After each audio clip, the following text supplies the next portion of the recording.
one I know goes away in the end. And you could have it all. My empire of dirt. I will let you down. I will make you hurt. So, dude, here we are. Another week's gone past. Indeed. A week locked up. Oh, guess what happened today? Oh, Jesus. They opened all of the pubs. Yeah, I was there for that. What, queuing up? People were queuing up this morning at 8 No. a.m. for the pubs. No. Yeah, they were. Jeez. We were just bitching a little bit about how the government has seemed to just gone like, we need more money really fast. It doesn't matter if anybody dies. Yeah, so let's just open all the They've pubs. opened pretty much everything. Cinemas? No.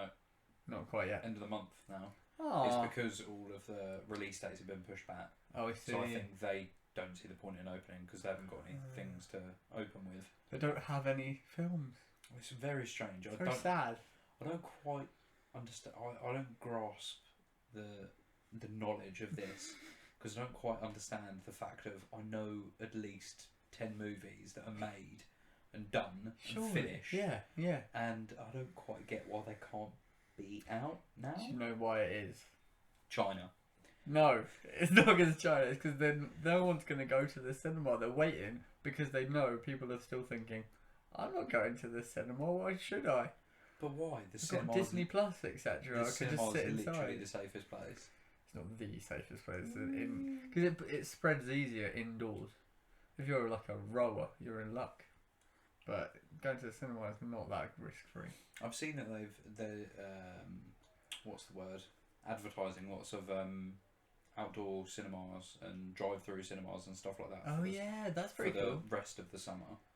We should go to one of them. Yeah, I wouldn't mind to. Drive-ins are very Romantic. no, it's a very Oh. American thing, isn't it? It is. It's surprising that we haven't like embraced that because I think it's a really good idea actually. I think it's because Maybe you can't hear weather the in film. the country. Oh yeah, like Because those, our country's those prone hot to. summer nights in Yeah. California. We Oh, don't no. really. I think it probably is pretty much like just to make out sesh because you won't be even like hearing the film very well. Do you know what I mean?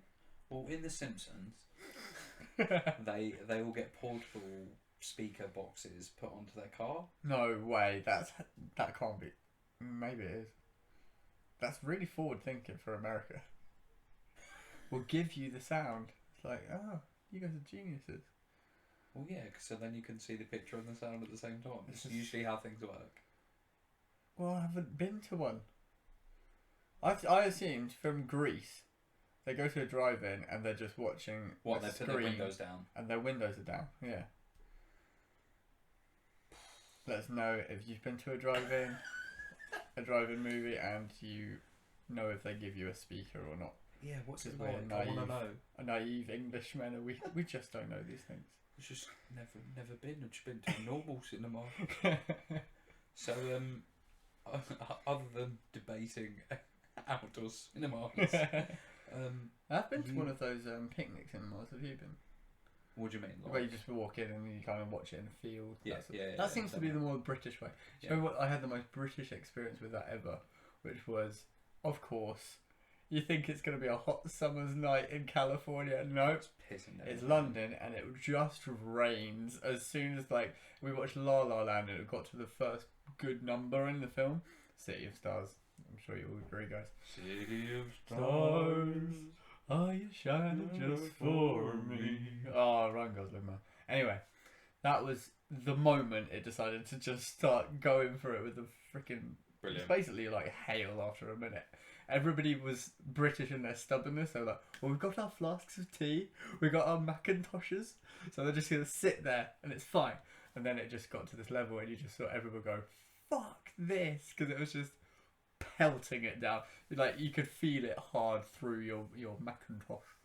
That does not sound fun. So we all ran and I lost my umbrella. So there, that's So that's an update on That's- drive-in cinemas and outdoor cinemas. that's how it works in Britain. So If you instead of these hot summer California nights, we have that. Anyway, you were saying sorry, sir. I was going to say Indeed. before we started recording, you were telling me that you've been playing The Last of Us 2. I have Last of Us 2, dude. I'm obsessed, completely obsessed. So I went through my Red Dead phase. I've had my Red Dead phase of lockdown. This is something that I wouldn't be doing if it was not lockdown. Yeah, Quarantine has caused me to become a gamer. fair play. I heard America on a video that was it was basically like an interview with people at the rocket launch, you know, the SpaceX one. Yeah. It was unbelievable, dude. I'm gonna rip into America here because, dude, every person he interviewed seemed like a caricature of an American. Like, it's as if they've picked an American stereotype and they've drawn, that's how I'm gonna live. That's me now. And like, it's so weird because they all do it. So there's like the typical jocks there with their shirts off, like, I'm just here for the party, man. Rocket launch! And then someone goes past and goes, Christ. Make America great again. He goes, fuck yeah. Then you've got the nerds there that are just like, well, Elon Musk, I just wanted to say that the fuel injection speed is not good enough as in comparison to the Type 78 model. And you're just like, what happened with America? Like, it's a crazy place. But yeah. So to answer my original question, the game The Last of Us 2, what's it like? So Bit of a obviously, tangent. I played the first one. I played that however many years ago that it Yeah. fucking came out. And I remember it was very cinematic. There's so many So you'd great go cutscenes, aren't there? you'd go through sort of playing the game, Yeah. and then every half hour it seemed there was kind of like a big epic cutscene. Big epic cutscene. Really, really nicely done, and like the you know, it looked nice. Dude, this is the thing about these games. It's next level Yeah. reality aspects. Like, this is why it's so immersive. You are that character. Like, when you're playing as Ellie, you do get to play as a couple of other characters in this, which is quite good actually. But something with this game, Oh, even God. though Here we go. even though you're so immersed in everything that's so great, because like there's just the attention to detail within every single scene, and you're moving through these huge maps. Because a lot of the game is set in Seattle, which is a city that's been completely wiped out by the invasion. The infection of the zombies. There we go. It's better. They just call them the infected though. The infected. And It's quite weird that every zombie zombie film or game doesn't or want whatever, to say the word zombie. They have their own version. Yeah, they've all got their own kind of like what they call it, don't They they? do, don't they? It's Like, very- what is it in Walking Dead? They've got the walkers. What do they call them in Zombieland? Oh shit! There's something. It's not zombies, is it? No, it's Actually, something. maybe it is. Maybe in that it's a bad example. No, I think they call it something different. in Yeah, Zombieland. there's always something. I wonder why. Sure, it's copyrighted. Maybe. What, the word zombie? Sure, maybe. Do you think it's by the people that wrote zombie, zombie? The Cranberries. That's the one. Anyhow, Making mint off of so it. you're in Seattle. You have to trek your way into town. Yeah. Multiple times with multiple characters, and it's not. It's like coming from way outside of the city into the city, the heart of it, and you have this whole expanse of the map, but it's not a free roaming map, obviously. So it's made to look like you could go anywhere, but you have to follow a certain track. Yeah. Sometimes that can be very frustrating. I know a lot of mates have said sort of it's not really my thing because I prefer a map like Red Dead where it's free roam, but you also have your goals within that map. But they do it very well. But there is sometimes times when you're like butting a wall or trying to find like a crack in the wall, and it's not that because that's not where the game wants you to go. You know. Right. Okay. So anyway, the thing that's pissing me off with this is the fact that you have to do so much of the exact same thing, and I feel like in the first Last of Us, like you say, the cinema experience of the game was what you remembered. Mhm. It was like playing this amazing film. Yeah.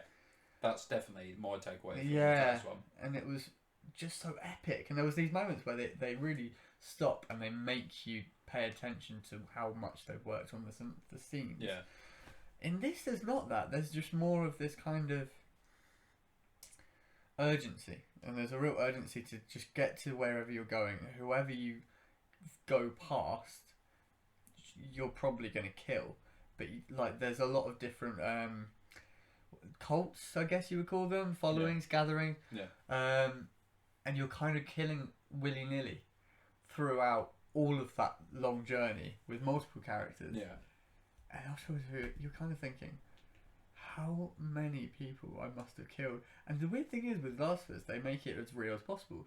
So, things like actual humans that you're killing, another one of their mates will run around the corner and go, Robert! Like that. They all say each other's names when they die. Oh, gosh. And then you're thinking, why have you done that? Because you've made me kill all of these people. Like, that's the only objective, is to get from A to B, regardless of who's in your way. So do you feel like they're trying to give gamers a conscience? I don't know what it is, dude. It's a nice idea, but then again, why make that the... Why make that kind of game, and why make that the objective? Why make it so inhumane it feels? Do you know what I mean? I think in the first one, there was a real juggle up within the storyline of like morality and like, is Joel being a good person? That's kind of where you're left at the end of the first one. Yeah. Is he a good person? He just like they're trying to be empathetic towards each other, but they're really there's a closeness in just the very small pockets of communities. Yeah. Like with Ellie and Joel, they're the only ones that matter to Ellie and Joel, right? Do you see what I mean? Yeah. And then in this one, there just seems to be this like, fuck it, like honestly, don't care who I'm killing. Like, and you're playing as Ellie, as a child, right? Or was a child in the first one. Yeah. Grown up a bit, but like, why? Why did it have to be just so like, I don't know? It's not just killing zombies. That's the thing I'm trying to get to. It's more than that, and it doesn't feel great to be playing.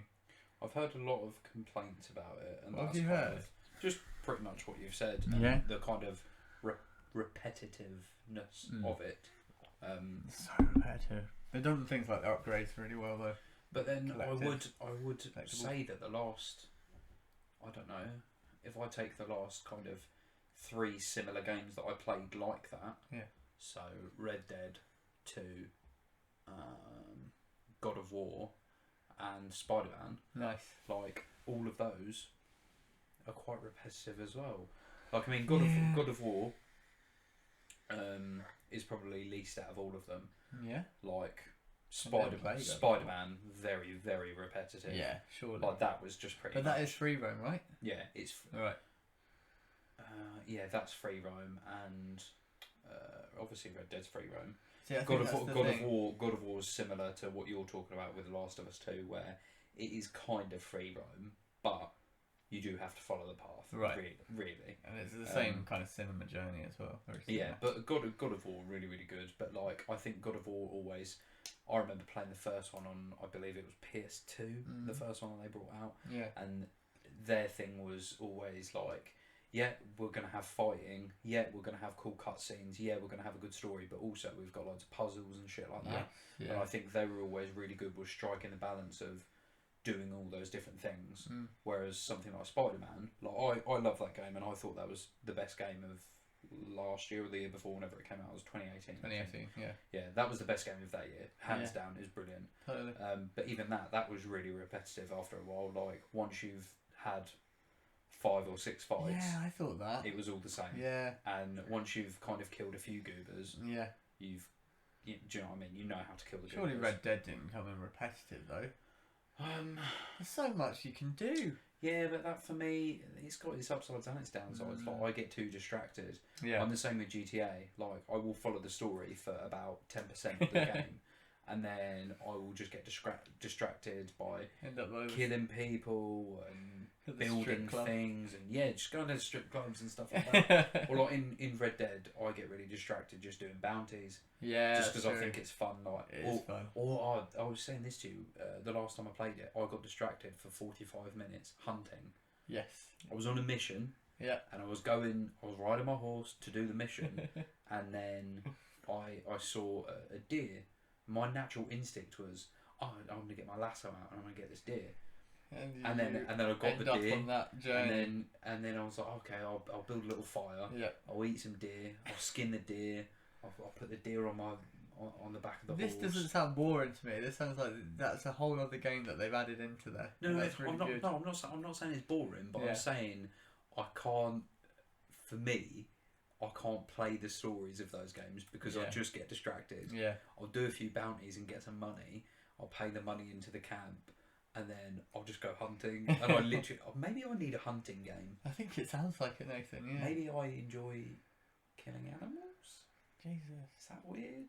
Joe Rogan over here. Sorry, mate. Go on your pure elk diet. Hey, soon. listen, Joe. If you wanna hit me up, me and you A can go hunting hunting. buddy. Yeah, me and you can go hunting. I don't mind. I've never done it before, Shoot so. some elk. Find some workout shoes you can. All his elk looks so good. It I actually saw, I does. saw him post. I saw It him actually post something really last does. week. So It was literally just elk and a chili. Like he literally just elk cut up, and then next to it a chili pepper. one cut chili up. pepper. And I was just like, yeah, I'm hungry. That sounds looks good. awesome, dude. Yeah, does sound good. I think I could do his diet. I really do. To be fair, I'd love to try his elk. Just see what it is. And he really like infuses it with some like spices and stuff. Nice idea. Does he do it though? That's a good question. Does he do really bother? Does he do Does it? he have a maid? Maybe. And also, does he go hunting? Is this just all for Nah, show? he definitely Do you think does. he just picks it up at the supermarket? Can you imagine? Oh, Joe, what are you doing? I was just going to the butcher's. What are you going to butcher's for? Yeah, just go and pick up some elk. Put some bag up his shirt. Nothing. I'm not getting anything. Yeah. Sausages. Could It's you, just, sausages. could you just imagine he's just got like this joint of elk? I presume elk meat comes in joint form. He's just got this elk, this joint of elk, and he just like puts an arrow through it and he leaves it on the ground. And he, oi, Marge, come here. Marge. That's my imagination of what his wife's called. Marge, come here, look, I killed that elk. And she's just like, that's just a joint of beef on the floor, mate. Nah, look, I killed this elk. I'm a hard man. It's what I do, man. Then he picks up the elk and he throws it at Marge. Yeah, go put some chilies on that bitch. Look what I hunted today on Instagram later. Probably.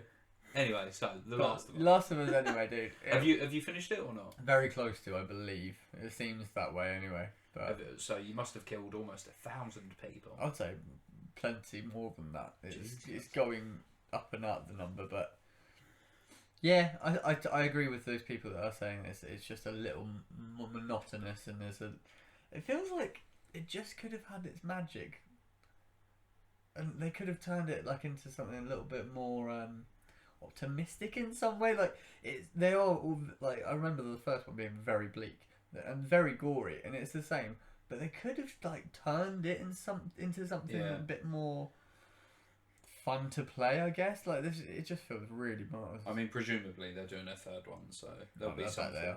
There was one mission I just played where you go all the way into Seattle again with another character, and then up through a skyscraper, fighting through most floors on the way up and down.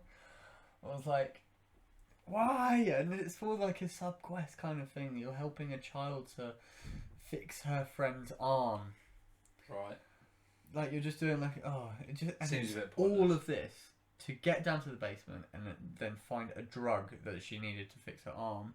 Go back. Oh my god, it lost its way. There's some, honestly, dude, there are some incredible moments in this. So there's this bit where it's like a cutscene, and do you know what they do really well? It's the seamless transitions from cutscene into playing. Yeah. So you're walking through, you're talking to a friend whilst walking into a commune type thing, but it's in a stadium, and you can see the entire stadium full of like people doing different jobs, washing clothes, and That's pretty just cool. following them through, and you're just like, wow, the work here.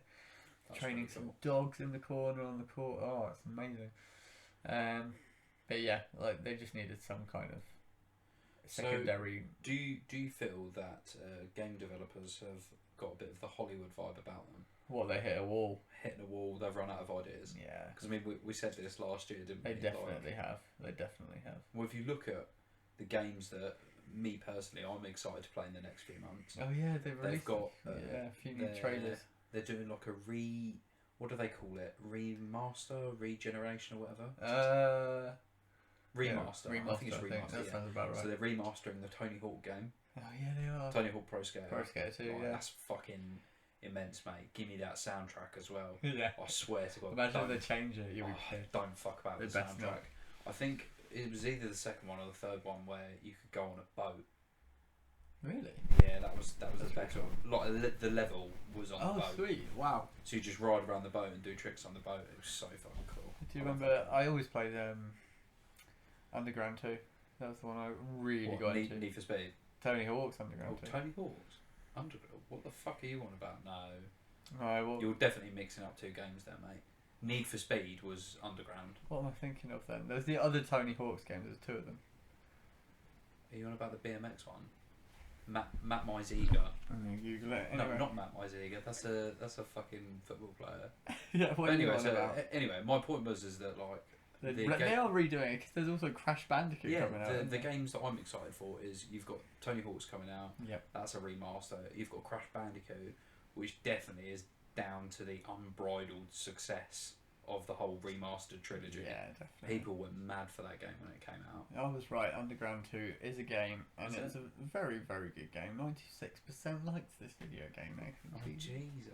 Come on, mate. Get with the time. Well, get with 20 years go. Sorry, mate. But yeah, so I guess my point was is that I'm excited for these games, Yeah. like Tony Hawk, like Crash Bandicoot, but at the same time, are they? Why is there Do they no... not know what to do anymore? Do you know what?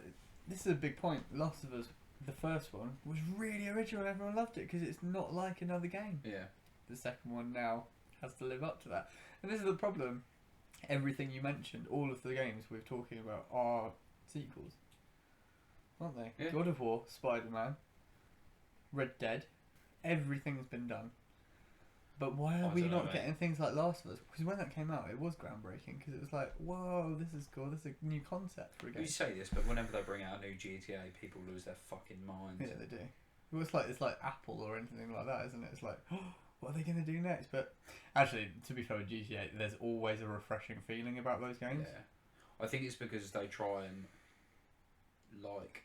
set it in a different place Yeah. and give you a different They character. surprise you every time. Obviously, what with San Andreas, Mm. the main guy was a black character, and Mhm. it was kind of you're coming from the hood, the Mm. streets, and stuff like that, and you're going through the motions there. Yeah. And then in this, in 5, I think they did really well because So well. you've got what 3 different characters. Three different that you're- characters that you're bossing. with complete different lifestyles. Yeah, one's like this rich geezer. Yeah. The other one's this like hood character, Uh-huh. and the other guy's just an absolute Trevor. hillbilly nightmare. He was amazing to play as. Yeah, he was quite fun.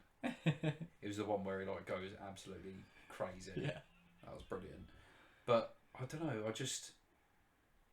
Am I allowed to be excited for these new games? Your ringtone just went off, and I suddenly realised that could be the same voice actor actually that does Rick as Trevor. You reckon? When do you think about it? Yeah. Hey man, how's it fucking going, man? Yeah, Michael, get the fuck off my lawn. He would just go around like beating people up. Oh, man. Hey Morty. Hey, what the fuck are you doing, Morty? See, I can say it. Maybe it is, maybe not. There's a new series out of that, isn't there? What, Come Rick out and on Morty? Netflix, Rick and Morty. Yeah, so they did it in 2 parts. They've only got the first part. Oh, yeah. On Netflix at the moment. You watched it all? I think you have. think I watched about 8 episodes. Oh, come There's on. only, for me, the first season, I'd definitely say about 5 out of the 6 episodes I love. A cracking. Yeah. Second season, probably about the same. Third season, probably about 3 Oh, episodes. they're I- losing it, you reckon? 3 episodes I really like, and this season that they've just brought out, One, I two. can only recall 2 episodes that I Mm. ridiculously laughed Yeah. at. There The was Slut Dragon one. The is Slut Dragon brilliant. one. Absolutely brilliant. That was, I think, Slut Dragon was the first one that I really lost myself on in the whole Yeah. episode. I thought It it was was so hilarious. great. That was another level of funny as well. I just watched a really good one. Gere loses a shoe and flies off into space. Remember that one? It's like, just don't get into trouble. I'm literally just going to be like a few hours. Gere. It's always Jerry, isn't it? Always. But other than that, what have I been doing? Yeah, what have you been doing apart from playing The Last of Us and I absolutely did hating watch this. it? I went to tell you about this, dude. I watched a series called Devs. Devs. You can see this on iPlayer, and it came out. I think it was released in April. This year. recent. This is proper recent. Have you ever heard of Parks and Recreation? Yes. Have you watched that? I'm not a fan of these shows. Cool. Parks and Rec, Arrested Development. No. What's the other one that's a bit like that? Office. No, not. I don't like these Jeez, you're gonna get people. some hate, man. I don't like these people talking to the camera. I don't like it. No. I don't like them don't breaking do the anything fourth for wall. you. No. Oh, I see. What is it? It's like Docu-series? yeah. Something like It's what do they call it? A Mockumentary, that's it, It's yeah. a bit like the mockumentary interview type. Yeah. Things. I don't like that. Not a fan. I think they're amazing. No. I got so into them for a bit. I watched all of The Office in uni, and I watched all of Parks and Rec in America. Isn't Parks and Rec? They've got like Chris Pratt and Aziz Ansari. Is he in Aziz that one? Ansari, Yeah, yes. like they've got. This is the thing. I always get told, like, "Oh, you love that. You love that." It's got all these cool people. Like, I absolutely adore Aziz Ansari. Yeah. I think he's. There's another character in that, which is Ron Swanson. And there's Nick Offerman is the actor that plays it, but he's just like supposed to be this like really stereotypical American, just kind of meat eater, just so set in his ways in the past, and he's a hunter and everything, and just doesn't really give a shit about what he does to them. He thinks the government's all going to pot, even though he works for the government, and just doesn't really care about the job. He is the star of this, and it's really exciting to see him in another role. He's grown his hair out really long, and instead of that stereotypical American, he's now this kind of really. What he plays is the developer of. He's trying to build. This is really hard to describe. He's trying to build a kind of machine that means he can then look back in time, see relative paths of time moving through into the future, and he can see all this through this kind of. So he's a billionaire basically. So let me just get this straight really quickly. Yeah. He doesn't want to go back in time. He had a daughter and a wife. This is the synopsis. Who got hit by a car and he lost them. So he wants to look at different timelines. Yes. To pick one that he can go live in. This series is super philosophical because you're getting all these different opinions on how time works and what would happen if there's different theories on how one thing in the past could offset everything in the future, etc. And so basically, he really is a crazy person that's trying to. He's like an Elon Musk type character. He's got loads of money. He's had something awful happen to him. He's heartbroken. He's going around like a bit of a ghost, but he's got this company where he can build in the back a huge cube, which looks incredible. He's also built a huge statue of his daughter, who towers over the trees. This is a 60-foot statue. That's not fucking creepy. And it's kind of like weird because it's CG, but it does look quite real. That's not creepy at all. So she's towering over it, and it's his project to try and change what happened. And he sees all these different possibilities of like one thing offsetting the fact that the car was going at that velocity at that time, you know. Because it's a really heartbreaking scene actually where he's on the phone to his wife and she's saying, I don't want to be on the phone, I'm driving, I'm going to talk to you in 30 seconds anyway, and he's watching the car come towards him when it happens at the last crossroads. Oh, it's hot, it's gut-wrenching. It's a really good thriller. It's only 8 episodes long. And is that it? It's all done and dusted? It's all done and dusted, yeah. And it's just a really... Do you know what it is? It's such a modern feel to it. It's so well filmed. It's so... the sound effects that they've used are so modern. Do you know what I mean? Like, you know when you hear like the THX sound, like there's so much of this kind of sweeping shots of the city where they live, and so many great visuals as well, because they're trying to use different items in the middle of this machine to give it the data that it needs in order to understand all of life, all of what has passed, and all of what will come to pass. So it fucks a lot with like what you think about time in general, and also about maybe like what would happen if you interfered with something all the time. Oh, this sounds a bit. It's very kind of deep. It's Yeah, a deep it sounds series. very deep. But at the Sounds same like time, it's going to make me think after I've very watched it. thoughtful series. Yeah, exactly. You kind of take your time with it. We did this in about sort of 8 weeks or so, and yeah, I think I would suggest it. It kind of goes into a bit more of a kind of spy thriller, crime thriller, something like that. It Okay. feels a bit more like that because then you've got someone who works for the security of this place, Yeah. who seems to be a bit of kind of like an army man gone off the rails. So he's kind of Brilliant. taken his job way too seriously. Yeah. So that's kind of killing people, and then he gets Oh. things going very, very off the chart. So I would suggest it. I'll give it maybe. It didn't. Something about it doesn't really hook you as much as you want it because it is a slow build. I'm telling you honestly, there's a lot of like because it's a pondering like theories thing. Yeah. There's a lot of stuff that There's they a give you lot of- beforehand. There's a lot of like great settings to have Yeah. some important conversations Right. that really hit and last with you, right? Okay. So it's a slow build, but it does really build, and it really does it very well. It's a great score as well that feels a bit like Time, like for you know the soundtrack to Inception. Yeah. Yeah. Those kind of wow Yeah. that feel. Oh, it's great. And it's just really. It makes like you said, it makes you consider what you think about like the universe and Yeah. parallel universes, etc. So if you had to give it a score on the 7.4, something like that. Like Stan it's scale, not 7.4. great. It's nothing like incredible, and I'm kind of sad for Nick Offerman because he's incredible in it. He does a really good Yeah. impression of like a wily kind of wise billionaire that's just got so much on his mind, but he's kind of got this like deep set sadness in his eyes the whole time. Do you You think just he spent any understand it? time with Elon Musk in the build up to it? I don't think so. This guy, because he's got his long hair and he's very much more this more spiritual.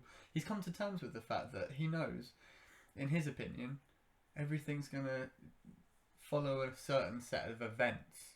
So his opinion is that everything's following a path and that you can't offset that path.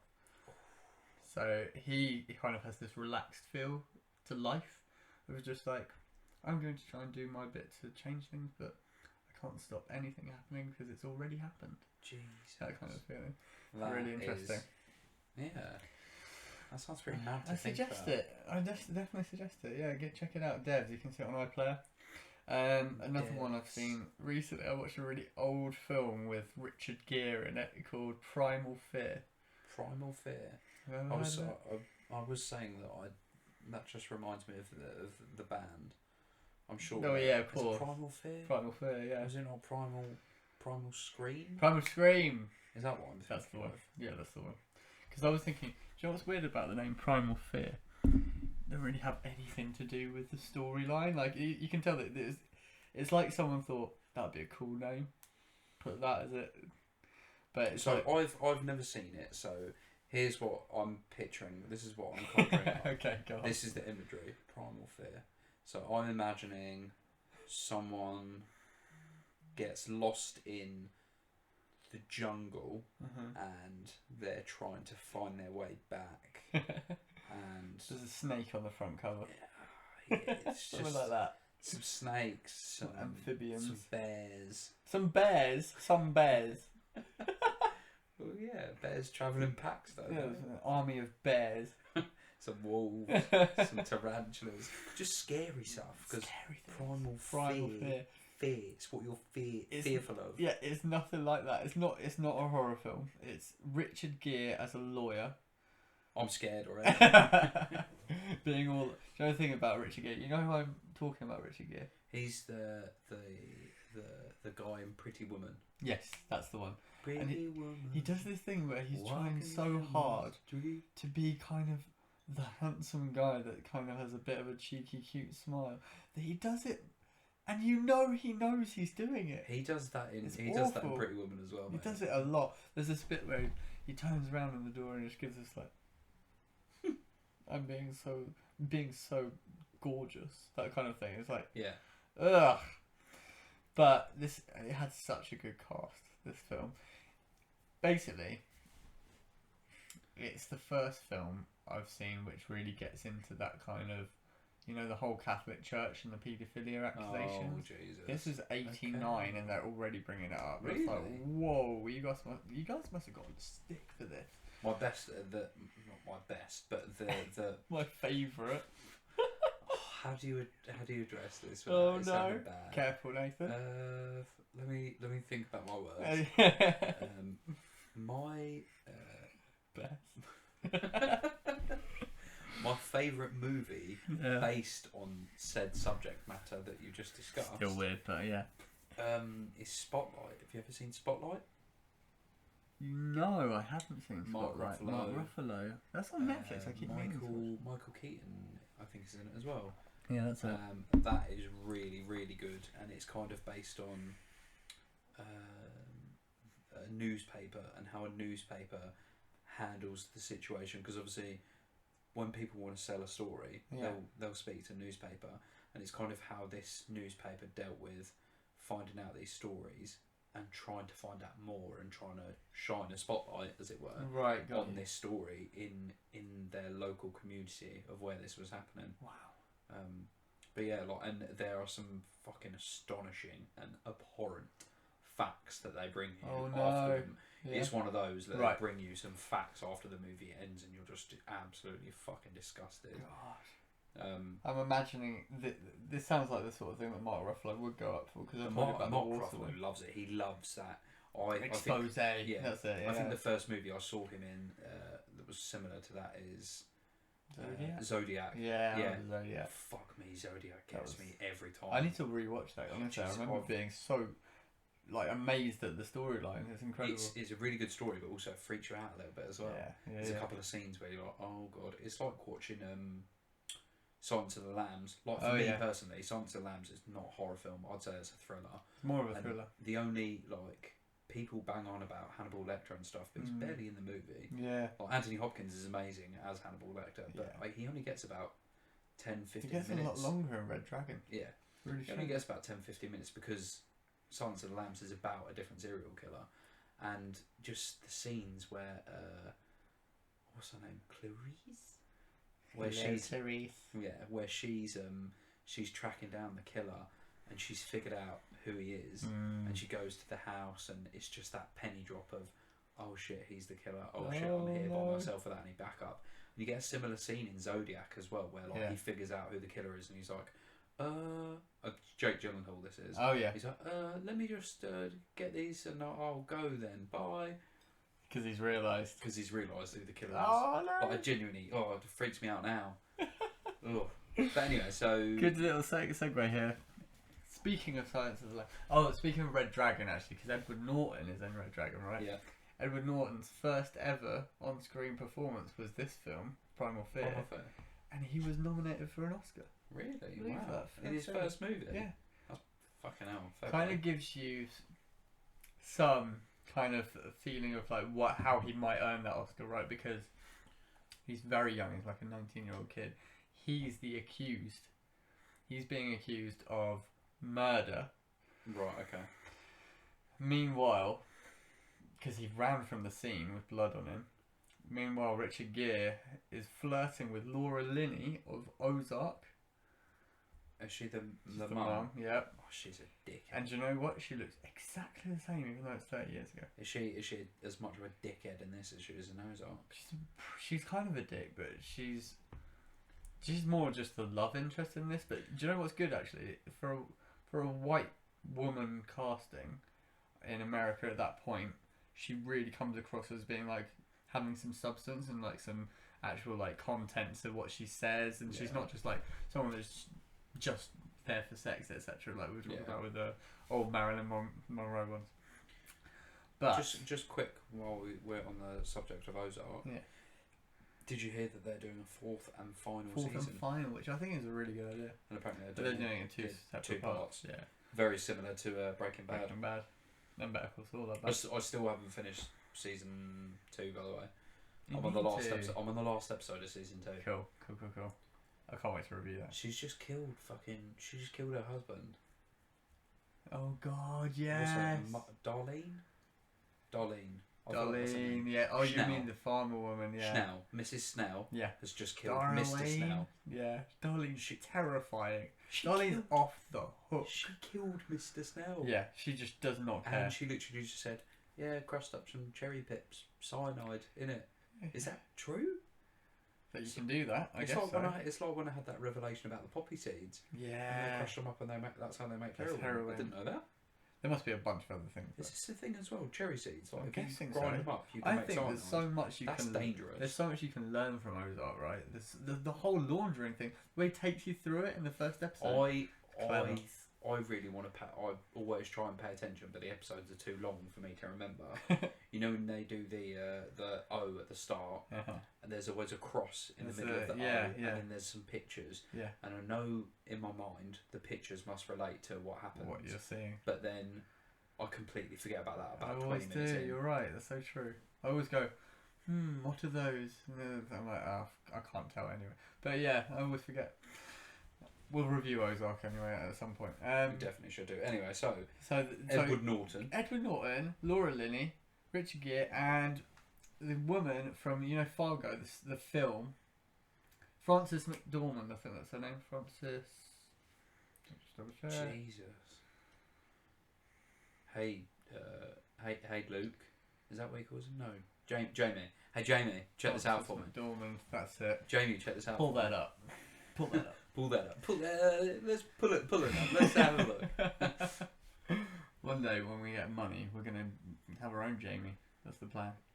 Even if he's not called Jamie, you need to legally change your name to Jamie. You need to be called Jamie to apply. Why? You just need to be Jamie, pull that up. Jamie, pull that up. Let's have a look, Jamie. That's it. This is a Joe Rogan bit, just in case you didn't get the. I hope they would relate. Anyway, Frances McDormand, from Bone After Reading, she was really good in. Okay. Fargo. Yeah. She's in this as well as like a psychiatrist who's kind of looking at Edward Norton and kind of wondering something strange about him because he's coming across as a very kind of naive, nervous little chap. Everyone's there going, he didn't do it. Kind of like just looking at him. If you talked to him, surely he wouldn't have done it. Do you want to hear about the rest of the film? Yeah, just fucking tell me. Like, if it's interesting, I'll watch it. And I predicted it to my parents. I was like, he'll be the killer in the end, because the whole debate of it is that you've got Laura Linney.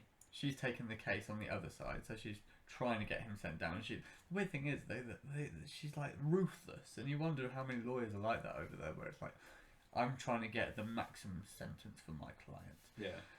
Which is the death sentence at this point. Jesus. She's trying to give him the chair, and this guy's just like coming along, I think just mainly trying to win her over, because they were having a fling before this is all kicked off. Who's this? Richard Gere. Richard Gere and Laura Linney, she's like her hot blonde self. So Richard Gere is across one side and she's across the other side. Yes. But before they were entangled. Exactly. So Got a it. good kind of basis already, right? Yeah. Then you got Edward Norton coming along, bloodstained on the crime scene. Then you've got this kind of realization that he says he made me and two of the other choir boys, one of the choir boys and one choir girl, take our clothes off and do things. Right, okay. Not to him, but he filmed him. And then, so this is the thing. Then there's another aspect of it, right? Because suddenly Richard Gere's going, that's awful. Like, you must have been scarred from that. Like, I can imagine that maybe you wanted bad things to happen to him. Edward Norton says, I didn't do it, but the other person in the room did it. There was a third person in the room. Oh, okay. And then suddenly there's this great scene. Do you know what this film feels a lot like? It feels like a seminal film for so many other, like Zodiac, like crime mystery thrillers. It feels like Seven. What they're sort of so you're seeing events unfold, and then you're kind of going back and seeing them unfold, if that makes sense. No, so what I'm relating to with Seven is the fact that you've got Kevin Spacey, right, who's, you think, like, not to blame or something. No, what am I trying to say? You think there's more to him, to his character, and then suddenly he comes across as that really fucking evil guy at the end of the film. He's like, this is why I did all this, ha ha ha. There's a moment with Edward Norton in this film, and it's so good, dude. You've got to see it. So he's sat there as a nervous kid, getting questioned by her. She goes, "Oh, I'm sorry, I don't know why the camera's done that. It's always doing this." And just as she says that, you just see him look down, and he looks back up and he goes, "Of course I wouldn't, you fucking bitch," or something like that. Just really suddenly changes his tone, and he's been stuttering. His stammer is next level in this. It's so clever the way he does it. And then suddenly she goes, "Who am I talking to?" And you realise he's got multiple personality disorder. Right. And then there's this whole other thing, which apparently there's a rule over there that once you've said what you want the charges to be, or the plea, once you've said your plea, you have to plead that way, regardless of if there's like new light into your case. So the fact that they realise he's clearly a sick kid with multiple personality disorder, they can't change the case, so they have to therefore try and find another way of getting that out to the jury. Yeah. Without saying this is what we're pleading. So he kind of gets it out with them, the jury know, and then Laura Linney has a right go at him this is towards the end of the film. You can tell that the only way he's going to win this case, Richard Gere, is if he brings that other side of him out. Yeah. And he wants it to happen. And then he kind of triggers it by saying a couple of things. And you're really like on his side at this point, because you want the guy to get off, because how could it possibly be the poor stammering Edward Norton? Yeah.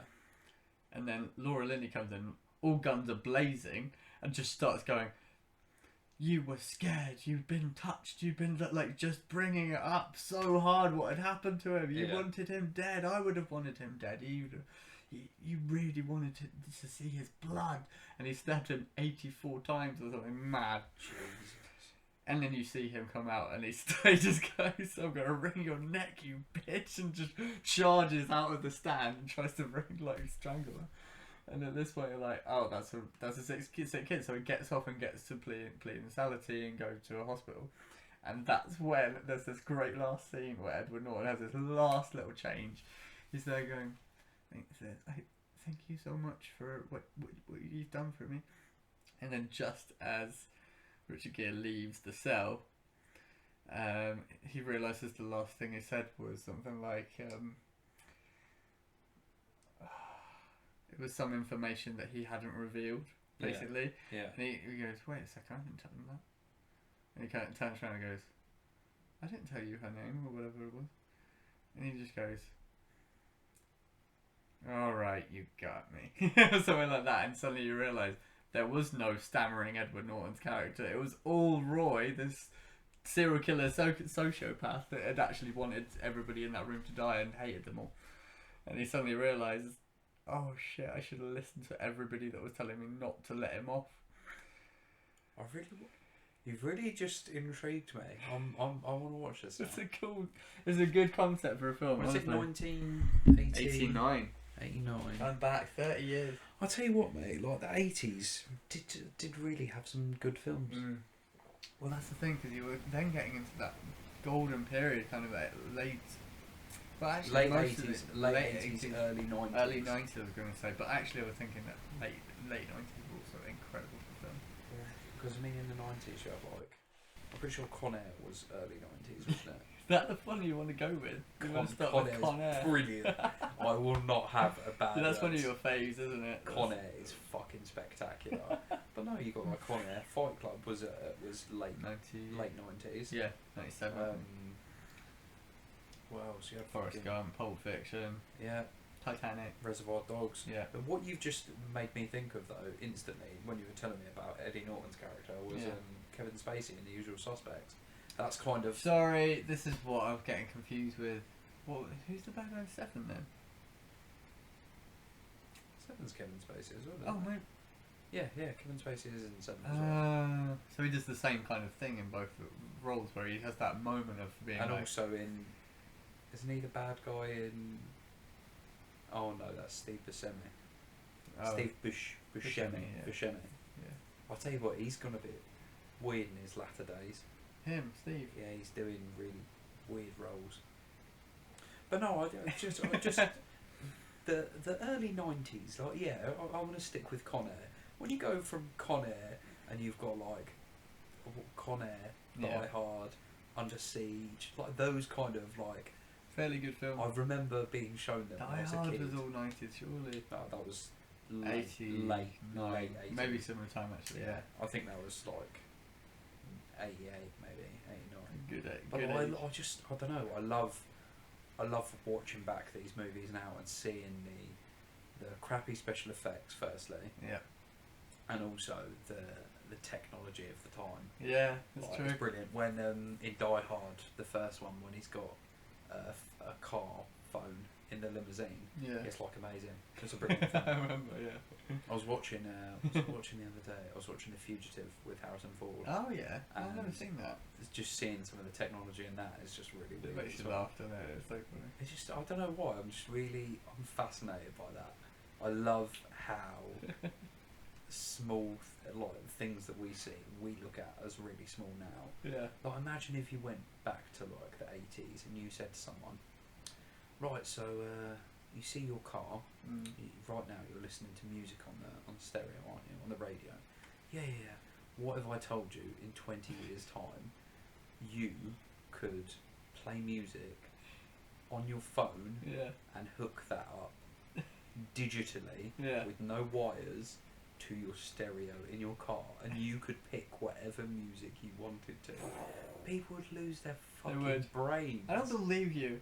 And that's just, personally for me, that's just something that I use every day. Yeah. If I get in my car, I'll put Bluetooth on my phone Yeah. and I'll just hook up Spotify or whatever and just put some music on. Dude, that was a really appropriate moment that made me laugh so much in this film. It was them looking at the computer and him leaning over his secretary's shoulder. Do you know what also, side note, Captain Holt from Brooklyn Nine-Nine is in this film, and he's a young detective.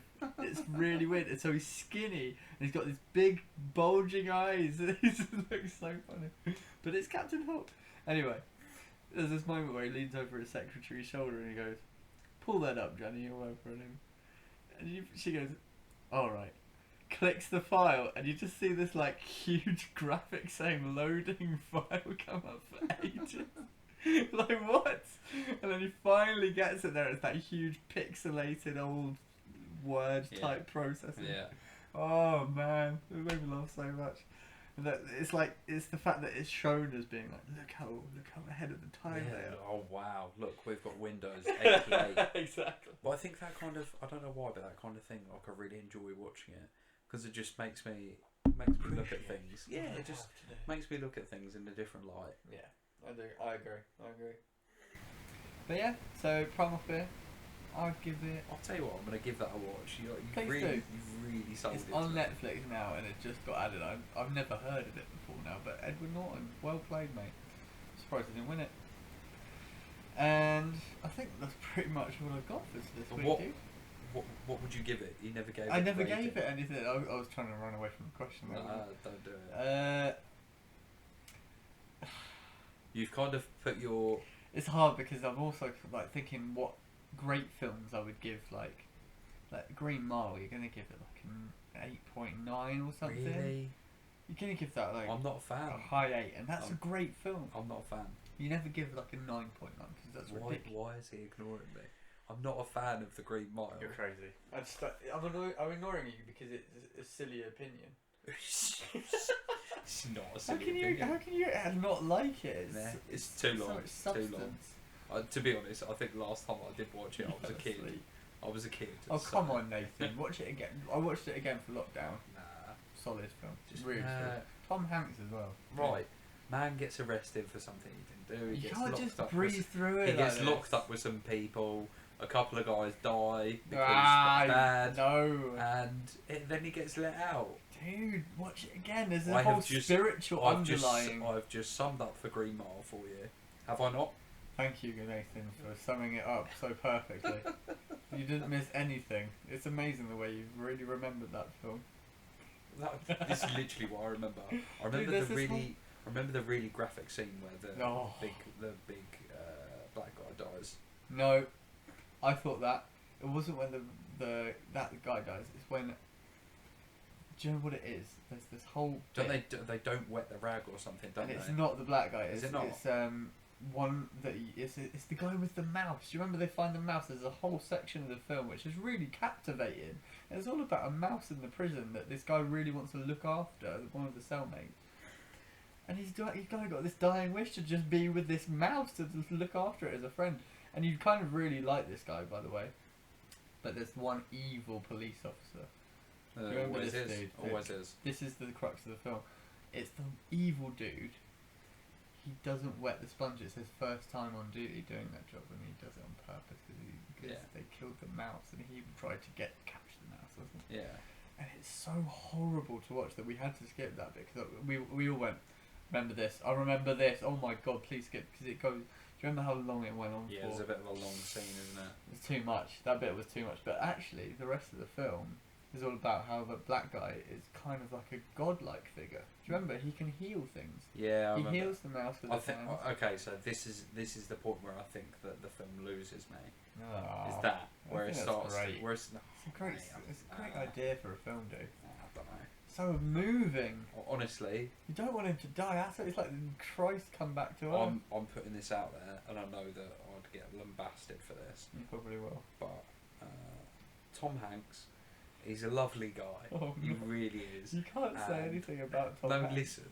Oh, no. Tom Hanks, he's a lovely guy, and yeah, he's been in some good films. What? Everyone he's ever done, actually. But listen, I'm gonna put this out there now. Uh-huh. All of his really popular films are overrated. Yeah, I said it. No, they're not. They're not overrated. Green Mile, overrated. No. Forrest Gump, Fucking overrated. amazing. My favourite Overrated. film. You're gonna say it's overrated? Overrated. No. The best bit about that is when it's in the 60s and they use Freebird, and there's a little montage with Freebird, and that's the best bit of the movie. That's just Jenny nearly jumping off a building when they play Freebird. That's not a good bit at all. Is it not? Nathan, rewatch that, mate. Don't ever go at Forrest Gump. Of all the You films, really cut off about this. I love that film. That Yes. film has So substance. for you man. people that can't see his face, he's so fucking angry. I'm not laughing because I just feel like it's just that you haven't understood something. in that film. You haven't understood the struggle of Forrest and Jenny as well. I'll tell you. She just wants to be a bird. Make me a Right. bird and I'll fly tell you. far away. I'll tell you with Forrest Gump. This is where he loses me. There is no way that this guy can be involved in all of these events. That's what's so great. That's about what it. annoys me. Oh, it's the realism. Yeah, it's What, not you'd real. rather watch Avengers? Fuck off.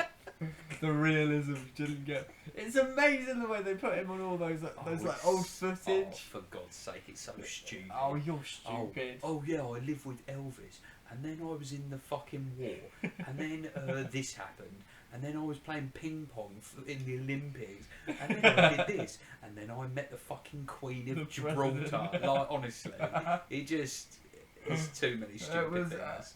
It was great to watch. It's what cinema should be about. Just these like incredible stories and great scenarios to put a character in. No, I'll tell you what, It was right? incredible cinema. Captain Phillips is better than Forrest Gump. Look at me. Look at it. Look at me. I'm the captain now. Yeah, but it wasn't a better film, was it? You know that. It wasn't a better film. Also, putting It was this a out suspenseful there, film. I've never seen Castaway. Oh, dude, that's a good film. All I know is Well done! Well done, I'm sorry! yeah, I've never seen Castaway. Also, The Terminal. The Terminal is better than Forrest Gump. Fuck off. I much prefer The Terminal to Forrest Gump. Oh, it's such an insult. That really hurts me somehow. The fact that you've watched The Terminal, I thought this fucking dope film, I love it. And then Forrest Gump, which is genuinely like such a classic. It beat Pulp Fiction for the Oscar. Oh fuck off. Yeah, it did. Honestly. Yeah. For God's That good. sake. I just. Oh I don't man, you're missing the beat there. You really are. There's something incredible about I'll that tell you film. what. Listen, this would be my homework. Lieutenant Dan. This will be my homework. I'll watch Primal Fear definitely, Yeah. even though it sounds a bit scary. I'll watch it. There's no spiders. And I will watch either Castaway or Green Mile, but I'm not sitting through Forrest Gump. Fine. Just don't bring it up then. I'll tell you what else annoys me about Forrest Gump.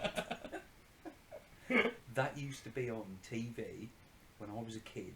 Yeah. Every fucking weekend. Oh I swear to that God. would ruin anything. I swear to God. It That was. didn't ruin Dennis the Menace actually. I used to love that. No, honestly, I swear to God that Forrest Gump used to be on TV every other weekend. No. It was ridiculous. I would, you know, I said earlier, I wouldn't rate anything like more than a 9 because you're just being a bit ridiculous. A bit facetious with your Just giving out like any amount of points. That would get more than a 9 for sure. What, I'd get Forrest like Gump? 9.5. And is that your highest rated movie? Yeah, ever. Jesus Christ. You I love that film. Mate. Oh, I'll tell you what. It makes you cry every time that bit at the doesn't. end. I'm Which sorry. bit? I love you, Jenny. Oh, no, for fuck's sake. Little, It's so little stupid. Forrest is doing well And at school. also, this is what no one talks about. Her character is a cunt. She's a knobhead to him. She's an absolute. That's what you dick. call leading someone on, girls. Don't do it. It's mean. And he travels the country for her multiple times, I'm sure he does. Oh, and then that really awkward scene where she's like, no. she's sucking dick or something in a car, and he like punches through the car to get this guy. Oh my God! He so just starts clutching like this. Oh, I don't understand. Oh, honestly, no, it's not for me. Tropic Forrest, Thunder. Forrest. Tropic Thunder is better than Forrest Gump. Fuck off. What? I see similarities. You've got Ben Stiller. What's his character? Oh yeah. Simple. Simple Jack.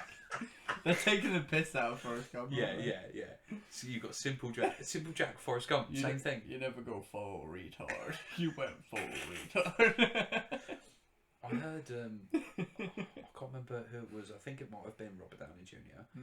They were asking about like Tropic Thunder, and they're like, "No, we couldn't make it in this day and age. No way. Like all the I stuff remember that they seeing got that. away with doing, Yeah. like they could not do that." No way. And I remember him saying he had to call Jamie Foxx and be like, "Do you think I should do this?" And he'd be like, "You should do this." Never got full retard. Fucking amazing film. Anyway, we should wrap up. Right, but I'm just gonna But put this do out watch there. Green Mile. You still haven't given me an out of 10 for Primal Fear. Bloody hell! It's hard to get away with this. 8 point. I'm gonna give it an 8.2. Like not high 8, but So yeah. it's better than Things, but it's not as good as Forrest Gump. That's your assessment. Like that's a whole 1.3 behind Forrest Gump. Have you seen Con Air? Where does Con Air rank? Do you know on IMDb that gets over an 8?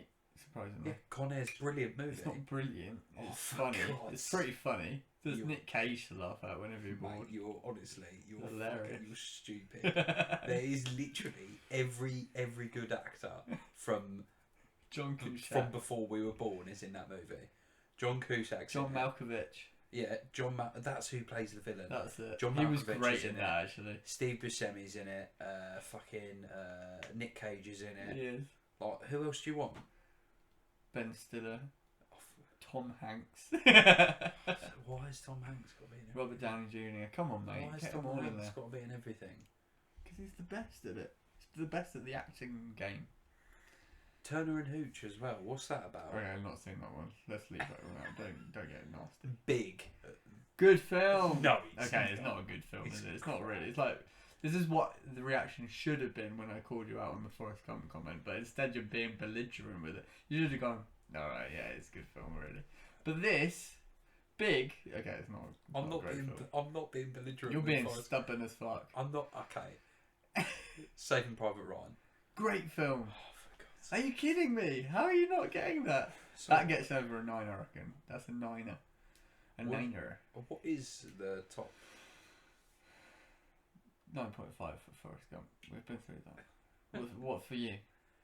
Ever the For me, best ever. film ever. The best Jesus, movie. no pressure. Jesus.